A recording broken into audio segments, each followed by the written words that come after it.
It's time now for the Success is Subjective podcast. Here is your host and therapeutic consultant for young adults only, Joanna Lilley.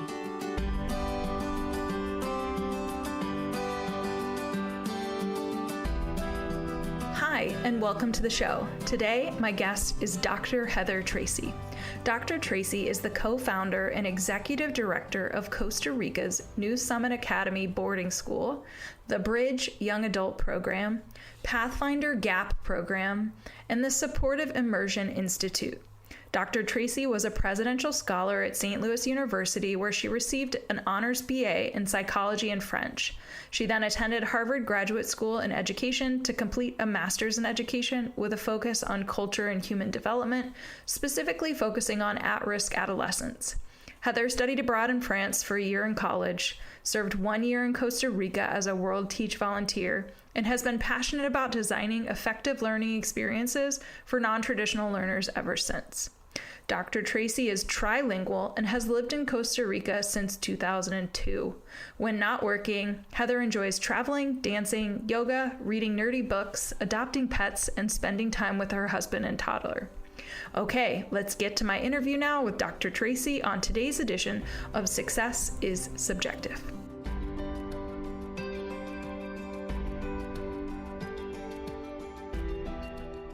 All right, Heather, I'm really excited for you carving out some time to chat with me all the way from your home in Costa Rica. So thanks for making this happen.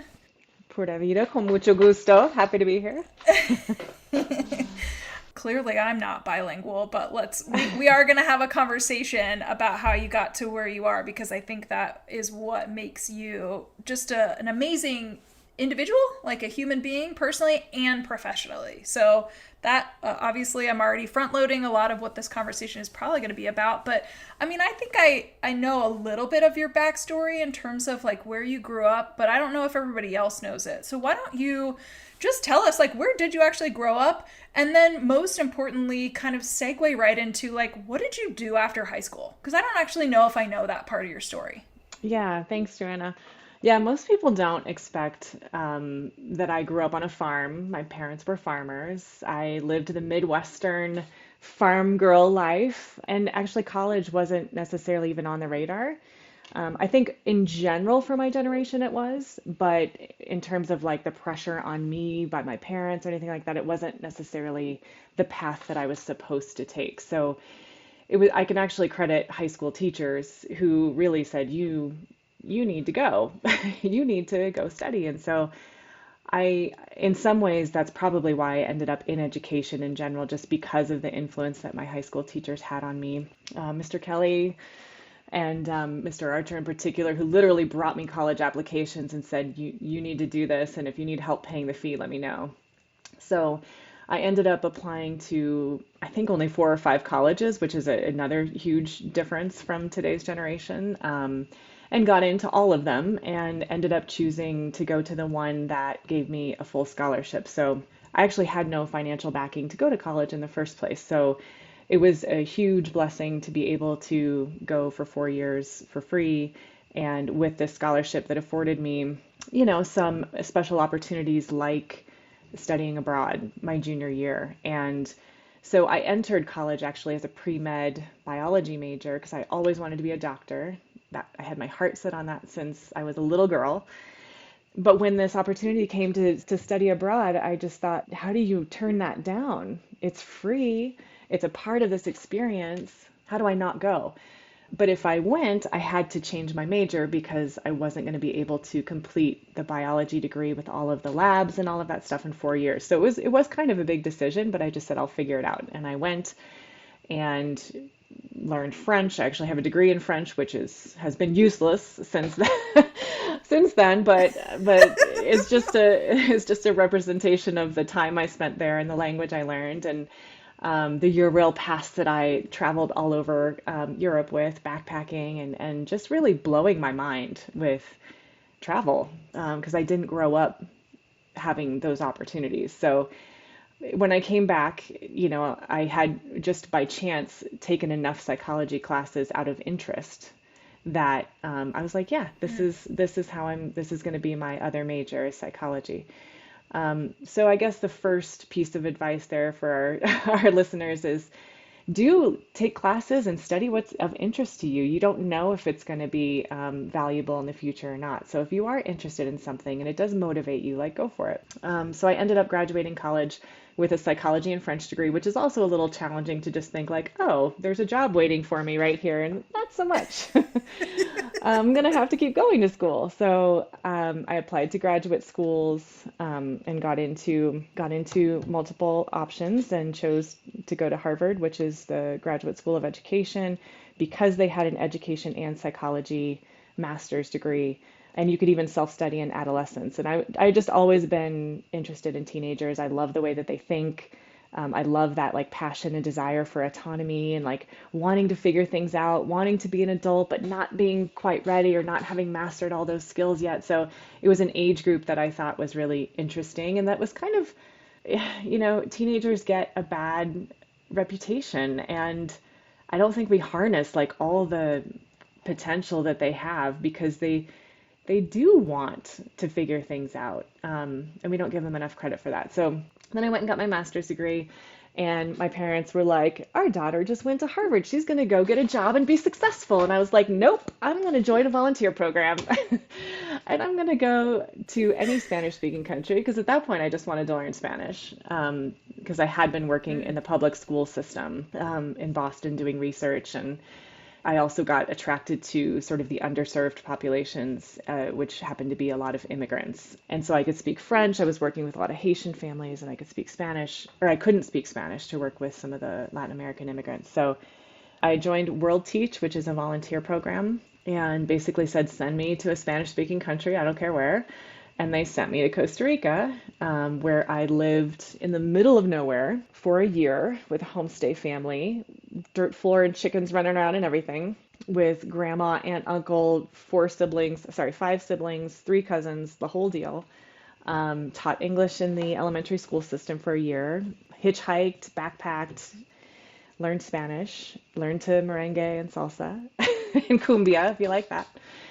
And so that's kind of like my journey of how I got to Costa Rica. And then from that point on, it was a series of opportunities. I would love to tell you that I had this amazing business plan and I had all of these things lined up, but I really didn't. I had ideas of where I wanted to go, what I might want to do, but opportunities that I wasn't expecting showed up, and I took advantage of those opportunities. And that's how I ended up staying in Costa Rica and working, and then eventually opening New Summit Academy, and the rest is history. Yeah, I mean, it almost sounds like as you're talking, like the way that I am interpreting your journey, like you kind of described, is anytime an opportunity presented itself, you are willing to explore it and make basically an informed decision. Is this going to lead me down something that appeals more to me, or doesn't put me in debt, or will open more doors, or will give me access to potentially working with this population that I'm interested in working with moving forward? And so every little twist and turn has led you to where you are now, like you said, a multi-business owner, still living in Costa Rica, definitely bilingual at this point, multilingual, obviously, if you're speaking French too, but operating several businesses within, this is a silly question. Are you a Costa Rican resident now? How does that work? Just random. Yes, I am a permanent resident of Costa Rica and have been for several years, and am just now going to go for the citizenship test, but I have to study a little bit. I have to study to take my test. So in hearing kind of all of this, leading to where you are too, I'm just kind of curious, what do you feel like you've learned about yourself along your journey leading to where you are now? I guess I don't see myself as a risk taker, and yet I'm realizing now that I am, or I was, because I think I've always considered myself like a very cautious, careful person, responsible. But, I think more and more when people are like, you did what? You went where? You did how? And you're doing what now? So I think just from feedback that I've gotten, I feel like maybe I am more, or was more of an adventurous risk taker than I thought. But in my head, it wasn't adventure, it wasn't risk, it was more like learning. I just wanted to learn something else. whether that was traveling Yeah. or meeting people or learning a language or exploring a different culture. I wanted to learn and learn something to be of help to people, I think is the other key Yeah. component to that. Next question, and I'm kind of formulating this thought. Is there anything, I mean, I feel like I probably know the answer to this, but I'm just going to ask you, kind of knowing literally the truncated version of where you grew up and kind of the culture in which you were raised on through to the like Cliff Notes version of where you are now and kind of the journey that where you took along the way. I'm just kind of curious if there's anything, in your past, if you could go back, would you change anything? No, I really wouldn't. And it was not easy. I mean, it was super hard at times. I mean, in college and in grad school, I worked at least 3 jobs, even though I had financial aid and scholarships. I nannied, I waited tables, I worked at like one of those business centers where you like call and ask people for donations. I don't think I slept all that much. It was hard. And even, there were certain things that happened that really really were hard to process and hard to get over. And, you could call them traumatic at some level, but I think like, I don't know where I would be if I had let those things win, I guess. I think there was always something inside me that just said, sort of, who cares what other people think? I'm just going to do this for me. Like, I'm going to prove to myself that I can do this or that, and I think not getting so caught up in what other people thought was actually really beneficial for me to just keep, doing what I was doing because it was not a traditional path at all.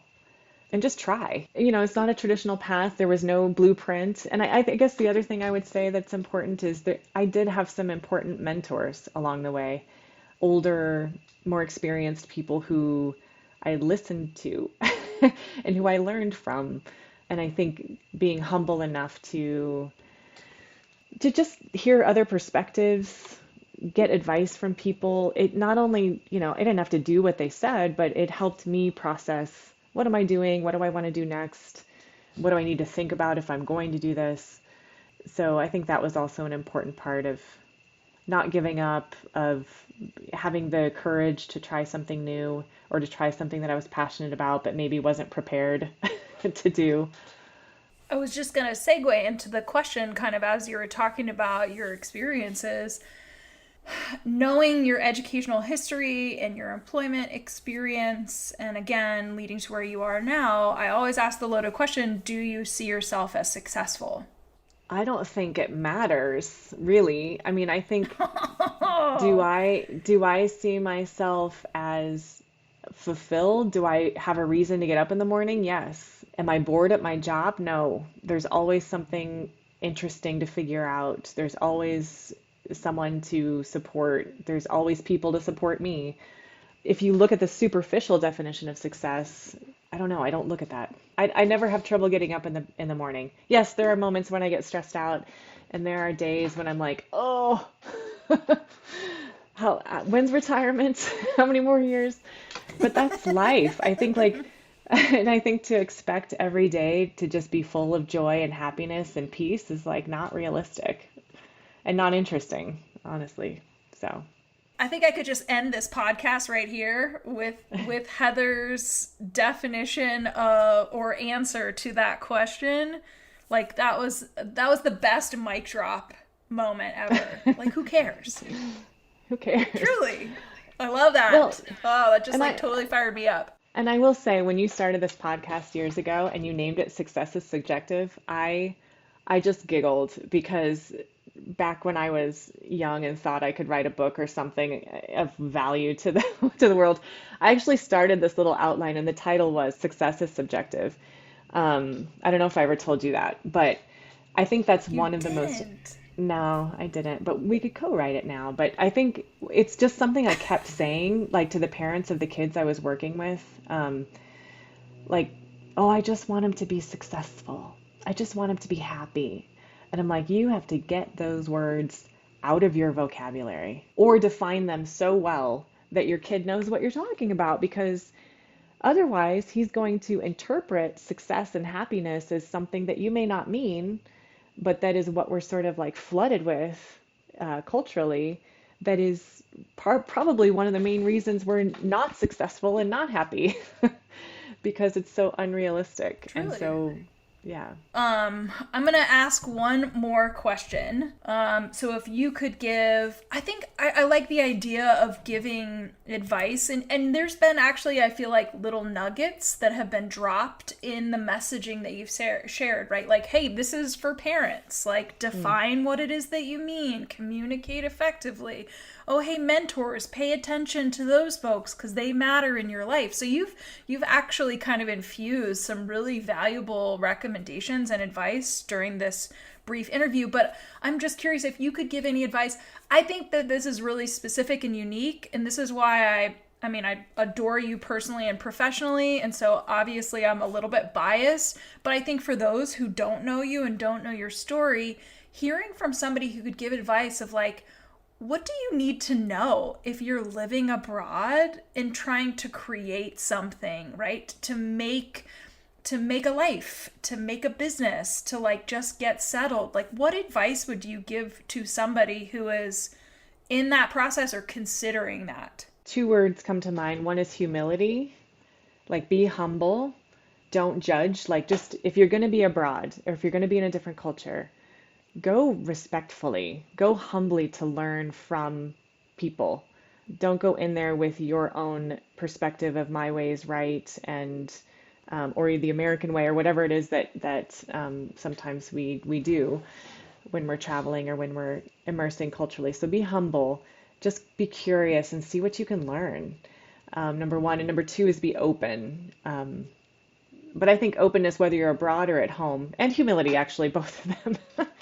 So, but I think that certainly I have some funny stories that are too long for this podcast about my first few years of immersing in Costa Rica and some of the, mistakes I made thinking that I was connecting or thinking that I was, interacting in a culture in a certain way. But I think what I learned very quickly is humility, don't judge, and be open.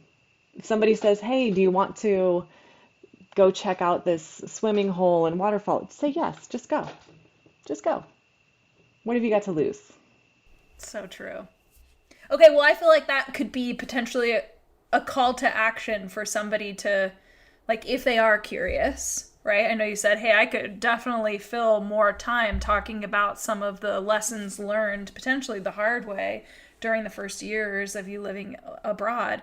I think it would be awesome for folks to reach out to you, use this kind of as the extended arm or hand being kind of put out there as an offering of, happy to fill you in more. Or we can even table it like, Heather 2.0 follow-up interview talking more specifically about the joys of those first few years of moving abroad. Yeah. I'm happy to support, advise, cheer anything that, especially someone who wants to travel or study abroad or immerse themselves to learn a new language, learn a new culture, or just become a better human being by taking on an experience like that. Happy to do it. Well, and I also think it speaks to the educational experiences that you've had also provide a little bit of clout, right? For those that do care about college names and prestige. But more importantly, I think the way that you have used your degrees to continue to propel you, again, to where you are now, really just speaks volumes about, I don't think it's risk-taking. I know you were kind of contemplating that earlier, like, is this risk-taking? I don't think so. I think it just put you in the perfect position to be set up for, again, any fork in the road, really, really thinking about, which direction do I want to go? Which opportunity or which direction is going to lead me down a path that will provide more opportunities or more forks in the road that will continue to just kind of build upon the education and experiences that you've had. Yeah, it's fun to be creative and to think about what the next steps are. And I guess that's my last piece of advice is like, create a vision, even if it's just for fun, create different visions for yourself. Keep the doors open. Don't shut yourself off from any opportunities. You'll make the decision when you need to, but keep yourself open to those opportunities. That was not as much of a mic drop. That was not as much of a mic drop as the other one. You may just want to cut that out. No, I'm keeping it. I'm keeping all of it. You can't cut it out. No, Heather, I really appreciate you being willing to share your story, being vulnerable in kind of some of those moments of like the experiences that you've had and the opportunities. And then obviously, like I said, weaving in a lot of that advice and kind of gift giving of your wisdom and in your experiences to the audience. And then I'll still say it again, if you have any interest in following up with Heather to hear more comically about her initial transition to living abroad, I encourage you to do that. Her contact information will be in the show notes. And Heather, thanks again for taking out the time in your day to chat with me. Same here, Joanna. Always a pleasure.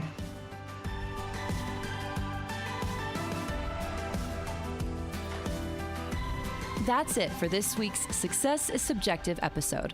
We want to thank our guests for joining Joanna on the show this week and for being willing to share your journey. This podcast would not exist if it weren't for people such as yourself. Stay tuned for our next episode, where you can bet it'll be another amazing human sharing their personal story with the world. Make sure you check out the show notes, where you will find contact information, website details, and all social media for our guest. Put a face with a voice by accessing their interview on the newly formed successissubjective.org website. If you are interested in being a guest on the podcast, you can email Joanna at joanna@successissubjective.org. Be sure to check out the collegealternative.org and lilyconsulting.com websites for additional resources outside of podcasting. If you are listening to the show on Apple Podcasts, please subscribe to the show. And while you're at it, feel free to leave a review. You can also download to listen to the Success is Subjective podcast on other popular podcast apps, such as Audible, Google Podcast, iHeartRadio, Spotify, Stitcher, and TuneIn Radio. Last but not least, Success is Subjective is listener supported, made possible by our team and by you. You can support this podcast by joining the Patreon community at patreon.com/successissubjective. Thank you for tuning in, and remember, there is no single path through life. Success is what you make it.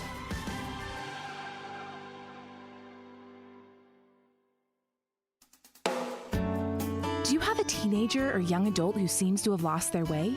Maybe they need help navigating adolescence, adulthood, and decisions surrounding higher education. Or maybe they have become withdrawn, their grades are slipping, or they are flat out living a reckless lifestyle, and you're concerned about their health and well-being.